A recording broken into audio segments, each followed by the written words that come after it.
वो दौर जब देश में लोकतंत्र खतरे में नजर आया, वो दौर जब प्रेस की स्वतंत्रता पर पाबंदियां लगा दी गई, वो दौर जब लोगों को अपनी आवाज को बुलंद करने पर रोक लगा दिया गया, वो दौर जब देश में लोगों को तानाशाही व्यवस्था के आगे नतमस्तक होना पड़ा, उस समय एक व्यक्ति अपने साथ सैकड़ों लाखों की भीड़ लेकर मैदान में आता है और मैदान में आकर नारा लगाता है संपूर्ण क्रांति का।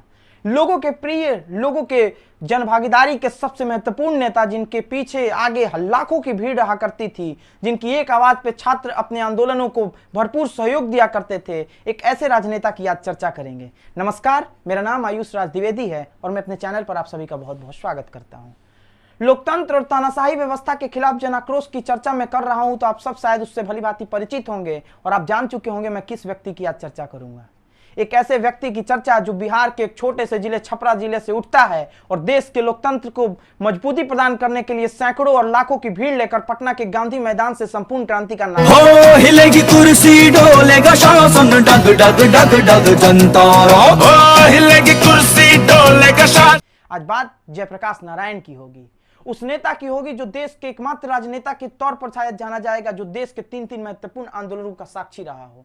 स्वतंत्रता से पूर्व देश की आजादी के आंदोलन हो या 1950 में भूदेव आंदोलन हो या 1974 में लोकतंत्र की मजबूती के लिए तानाशाही व्यवस्था के खिलाफ अपना जनाक्रोश को मजबूत करने का हो। जयप्रकाश नारायण शुरुआत से ही अहिंसा के पुजारी माने जाते थे। गांधी जी के विचारों से प्रभावित होकर वो स्वतंत्रता के आंदोलन में भी जुड़े। लेकिन हम बात करते हैं पहले जयप्रकाश नारायण की शिक्षा दीक्षा की। जयप्रकाश नारायण ने अपनी स्कूली शिक्षा पटना से ग्रहण की और बीए और एमए की डिग्री पाने के लिए वो अमेरिका के कैलिफोर्निया गए। लेकिन जब कैलिफोर्निया से वो भारतीय स्वतंत्रता के लिए जब भारत लौटे तो वो गांधी जी से ज्यादा प्रभावित हुए। वो भारतीय राष्ट्रीय कांग्रेस में भी शामिल हो गए, लेकिन बाद में उनकी विचारधारा को देखते हुए बाद में वो कांग्रेस सोशलिस्ट पार्टी नाम की उस दल से जुड़े जिसके नेता हुआ करते थे राजेंद्र देव। कांग्रेस सोशलिस्ट पार्टी से जुड़ने के बाद जयप्रकाश नारायण ने कांग्रेस की उन विचारों को कभी नहीं छोड़ा जो गांधी के पद चिन्हों पर चला करते थे। जयप्रकाश नारायण ने आजादी की लड़ाई में कई बार जेल का संघर्ष भी किया और जेल के संघर्ष में एक बार की एक किस्सा है कि आजादी के पूर्व जब गांधी जी ने अंग्रेजों के सामने एक बड़ी मांग रखी तो अंग्रेज भी हक्के बक्के रह गए। उन्होंने मांग किया कि देश में पहले दो नेताओं को रिहा किया जाए जो उस समय समाजवाद के और जनता के प्रिय माने जाते थे। एक थे हमारे जयप्रकाश नारायण और एक थे समाजवाद राजनीति के सबसे बड़े प्रतीक राम मनोहर लोहिया। मैंने लोहिया जी का जिक्र क्यों किया? मैंने लोहिया जी का जिक्र इसलिए किया क्योंकि आज लोहिया जी की पुण्यतिथि है। लोहिया जी के पद चिन्हों पर चलने वालों की तो कई तरह के राजनेताओं की तादाद है, लेकिन क्या लोहिया जी के पद को असली तरह से उन राजनेताओं ने ग्रहण किया, ये बड़ा सवाल है। क्योंकि लोहिया परिवारवाद के खिलाफ थे, लोहिया जातिवाद के खिलाफ थे और आज लोहिया के नाम पर राजनीति करने वाले लोगों को हम तस्वीरों में देख सकते हैं कि किस प्रकार से परिवारवाद और जातिवाद से वो ग्रसित हो चुके हैं। खैर, हम लौटते हैं जयप्रकाश नारायण पर।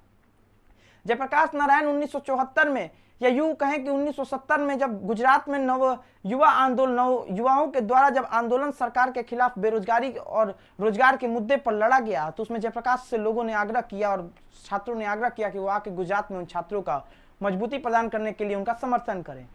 जयप्रकाश छात्रों को निराश नहीं करना चाहते थे, वो गुजरात गए और गुजरात में आंदोलन इतना मजबूती से किया कि कुछ ही महीनों के बाद मजबूत, स्थिर और सशक्त गुजरात में कांग्रेस की सरकार गिर जाती है, जिसके बाद जन आक्रोश देश में और भड़क उठता है। छात्र अपनी मांग को लेकर देश भर में आवाज बुलंद करने लगते हैं। उस वक्त पटना से एक आवाज आती है और पटना में छात्रों की एक बड़ी जनसभा आयोजित की जाती है। उस जनसभा को संबोधित करने के लिए जयप्रकाश नारायण को बुलाया जाता है और जयप्रकाश जब उस मैदान में जुटते हैं तो उसके बाद देश की एक अलग तस्वीर हम सबके सामने प्रस्तुत हो जाती है।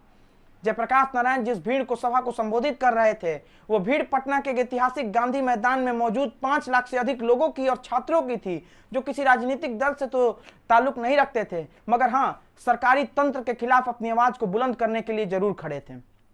जयप्रकाश ने उस महत्वपूर्ण सभा से एक नारा दिया जो देश में आने वाले दिनों में परिवर्तन की लहर बनकर उभरी। संपूर्ण क्रांति का नारा देने वाले जयप्रकाश नारायण ने उस 5 लाख की भीड़ को इस तरह से संबोधित किया जैसे लगा कि देश में एक नया सियासी बवाल मचने वाला है। और शायद कुछ दिनों के बाद ही सियासी बवाल मचा भी। इंदिरा जी इस आंदोलन से बौखला गई। इंदिरा जी ने देश में आपातकाल की घोषणा कर दी, जिसके बाद देश में सेंसरशिप कानून को बंद कर दिया गया। देश में प्रेस की स्वतंत्रता पर प्रहार किया गया। देश में आंदोलन करने वाले लोगों को बंदी बना लिया गया, जिसमें न सिर्फ जयप्रकाश नारायण अपितु विपक्ष के तमाम बड़े राजनेताओं को कटघरे में खड़ा कर दिया गया और उनसे कई सवाल किए गए। देश में बढ़ती लोकतंत्र के खिलाफ इस आंदोलन ने और देश में आग की तरफ फैलना शुरू कर दिया। छात्र रोजगार के जिस मुद्दे को लेकर सड़क पर उतरे थे, वो अब जनता और देश के सामने, लोकतंत्र के सबसे मजबूत देश के सामने एक तानाशाही व्यवस्था को मजबूर करने का आंदोलन बन चुका था। इंदिरा जी की सरकार अब डगमगाने लगी। कई सालों तक, करीब 2 से 2.5 साल तक देश में आपातकाल लगा रहा। देश में कई तरह के कानूनों को जल्द से जल्द लागू कर दिया गया। मगर जब 1976 में जब इंदिरा गांधी ने देश में आम चुनाव की घोषणा की, तो जनता का समक्ष एक बड़ा अवसर आया जब वो इंदिरा जी की तानाशाही सरकार के खिलाफ अपने मत का इस्तेमाल कर देश में एक सशक्त लोकतांत्रिक प्रणाली वाली सरकार की स्थापना कर सके। जेपी की इस मुहिम ने, इस आंदोलन को बड़ा महत्वपूर्ण भूमिका निभाई। जेपी के इस आंदोलन ने देश में पहली गैर कांग्रेसी एक अस्थायी सरकार का निर्माण कराया। 1977 में जब चुनाव के परिणाम आए तो इंदिरा गांधी बुरी तरह से चुनाव हार चुकी थी। जनता दल के नेतृत्व में मोरारजी देसाई देश के पहले गैर कांग्रेसी प्रधानमंत्री बने।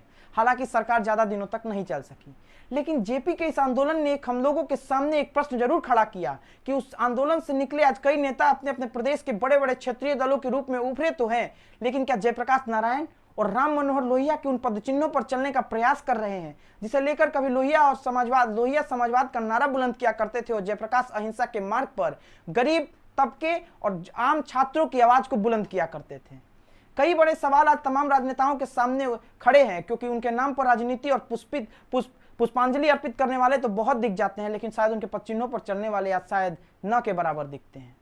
आप सब इस वीडियो को शेयर करें ज़्यादा से ज़्यादा और हमारे वीडियो को लाइक करें। आप